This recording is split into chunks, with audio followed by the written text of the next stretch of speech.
So this is the algorithm of determining the uniquely decodable code.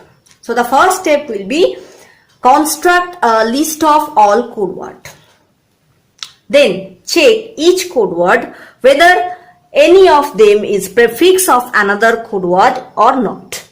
If not, we can say it is uniquely decodable and the process ends there. Now, if any of this code word is become prefix of another present in that code word in that code list, then check whether this then check the dangling suffix. That means if any of the code word is prefix of another, then find out the dangling suffix. In your previous class, I can understand, or I can tell you what is called dangling suffix. So see the video, and if you don't remember, then see the video and then find the dangling suffix. So now find this dangling suffix and then add this dangling suffix as a new code word in the list that is already given to you. And now check whether this code word, that means this dangling suffix which create a new code word, is already present in that code or not. If that code word is already present, previously present in that list, then we can say it is not a uniquely decodable code. And if it is not present in the list previously, then the process start with the process repeat with the starting position. That means these steps are again repeated there until we get the final conclusion. So this sounds maybe very difficult to you, but if we consider an example, you can easily understand the topic. So now suppose a code is given to you as A1 equals to 0, A2 equals to 10, A3 equals to 110, and A4 equals to 111. These are the code words belongs to a code, suppose. So your task is find out whether the code is uniquely decodable or not. So the first step of this algorithm is construct the list of the code word. Write here 0, then 10, then 110, then 111. So this is your list. Now check them, any of the code word is prefix of another is or not. So if you check each code word, you can see that none of them is prefix of the another code. It is 0 and 0 is nowhere present in the starting of any code word here. The second is 10. 10 is again not present in the starting of these two code words. So therefore it is not a prefix code and it is a prefix free code. So we can say it is uniquely decodable. So the process ends here. Now I am considering another code word.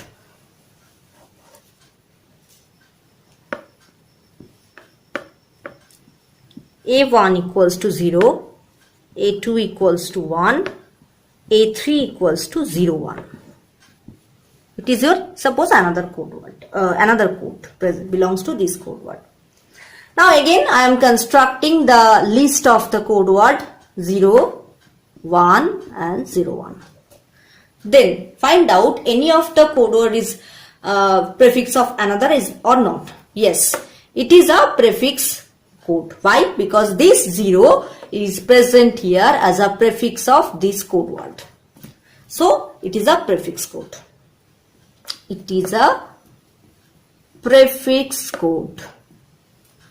So our next step is to find out the dangling suffix. So it is your prefix prefixed identification. Therefore, the remaining bit present in that code word should be your Darjeeling suffix. So, therefore, 1 is here the Darjeeling suffix. So, write this one separately in the list. So, the new list becomes 0, then 1, then 0, 1, then also 1. So, this is your new list. Now, your task, that is considered the third step. So, if the code word is already present, newly created code word, this is already present in the list, then we can say that the code word is not uniquely decodable. So, check that this code word, this is 1, is already present in the list here. So, therefore, we can easily remove this and the code list remains same. So, therefore, we can say it is not uniquely decodable.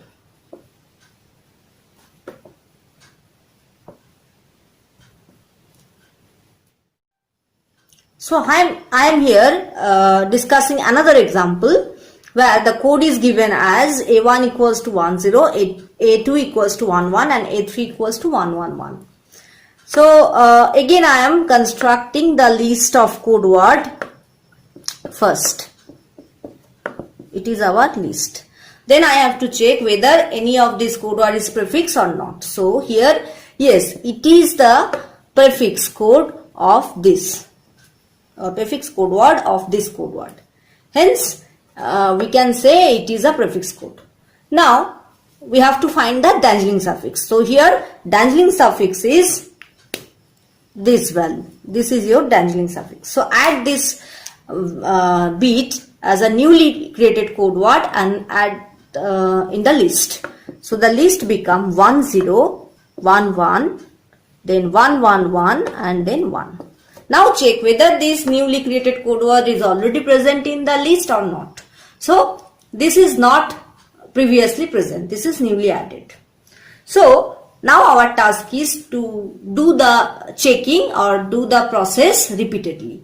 Now again it is your list of code word and you have to check that whether the code is prefix free or not. So, you can see it is not prefix free because here 1 is a prefix code word of this and this. Again 11 is already is a prefix code word of this.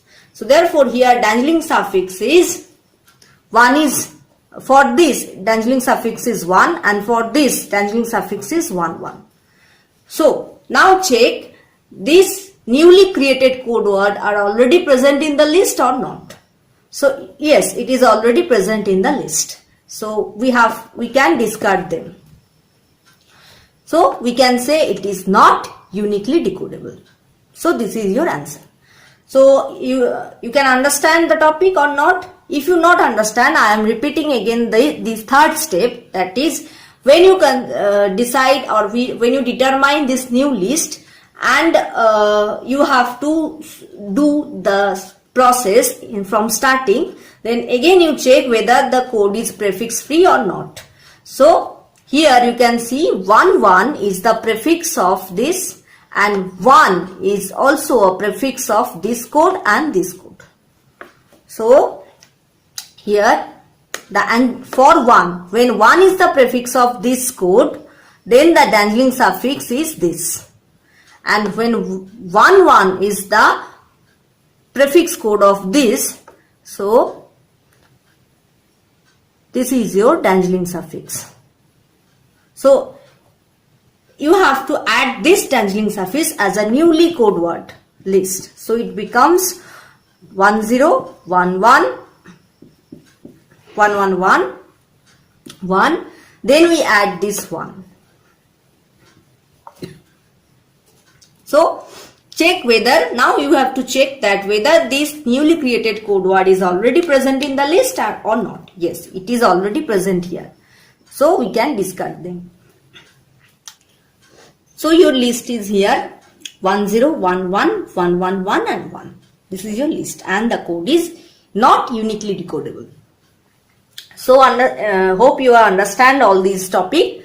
So, here an exercise is given to you that suppose a code is given to you as A equals to 10, B equals to 111 and C equals to 01.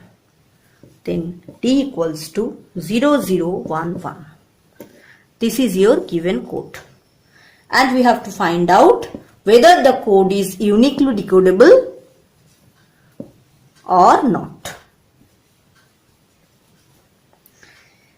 Here is another example to you, or another exercise for you, where A equals to 1, B equals to 101 and C equals to 01, D equals to 0111. So it is your another. This is your first example, this is your second exercise, and this is your second exercise. So you have to find out whether the code is uniquely decodable and not or not. So now we move to another topic, which is instantaneous code. The definition of instantaneous code is a uniquely decodable code is called an instantaneous code if the end of any code word is recognizable without examining subsequent code symbols. It means we can say the prefix free code word are also known as instantaneous code word. One important thing you should remember in this respect, that all prefix free code are uniquely decodable, but all uniquely decodable codes are not necessarily prefix free. All prefix free code word are uniquely decodable code, but all uniquely decodable code is not necessarily prefix free code. Now we move to another topic, which is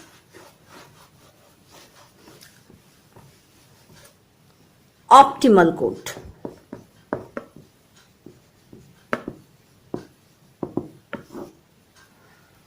A code is said to be optimal if it is instantaneous and has minimum average length for a given source with a given probability. Again, I am writing here, a code is said to be optimal if it is instantaneous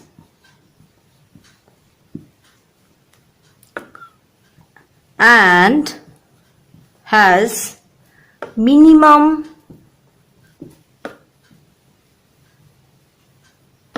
average length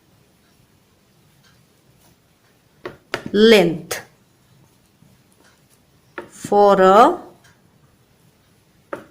given source with a given probability. So the next topic is the Craft inequality. Let X be a DMS with the alphabet which is xi, where I equals to 1, 2 up to m. Assume that the length of the assigned binary code word corresponding to xi, that means the symbol, is ni.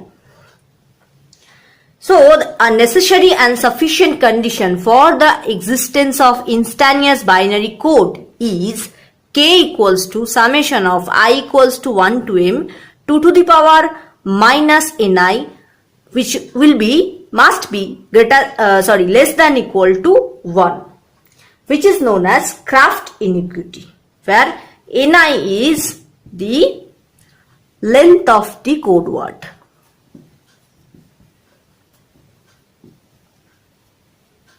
So it is your formula for Craft inequality. Now let's discuss this topic with an example. So now a question is given to you. Consider the following codes where xi is given, code A and code B is also written here. Show the code satisfy the Kraft inequality condition. So first you have to identify the length of the code, which is here. It is N1, it is N2, it is N3 and it is N4. So these are the length of the code. Now the condition for Kraft inequality equals to K equals to summation of I equals to 1 to M 2 to the power minus Ni, which is less than equal to 1. So that means this value that is Ni will be written here. These values will be replaced in this equation. So I can write here as this will be 2 to the power minus 2 for code A. You can see for code A, all of length of the code word is 2. So, and write here 2 to the power minus 2 and summation of I equals to 1 to 4. So, by deriving, we can say that it will be 1 by 2 square plus 1 by 2 square plus 1 by 2 square plus 1 by 2 square. As it will minus, therefore the 2 will be written in the denominator form. So after calculating this, you can get the value is 1. So that means the condition is satisfied here. So now consider again one example where the length will be, for first case it is 1, then 2, then 3, then 4. So the equation becomes 1 by 2 to the power 1, 1 by 2 to the power 2, 1 by 2 to the power 3 and 1 by 2 to the power 3. This result 1. It is your answer because it again satisfies the Kraft inequality. So now it is time for exercise. A question is given to you. Consider following codes with xi. 4 code word is given to you. Each of them code A and code B. Show the code satisfy the Kraft inequality or not. Also show that the code is uniquely decodable or not. So this is all for today's lecture. In the next lecture we will talking about entropy coding.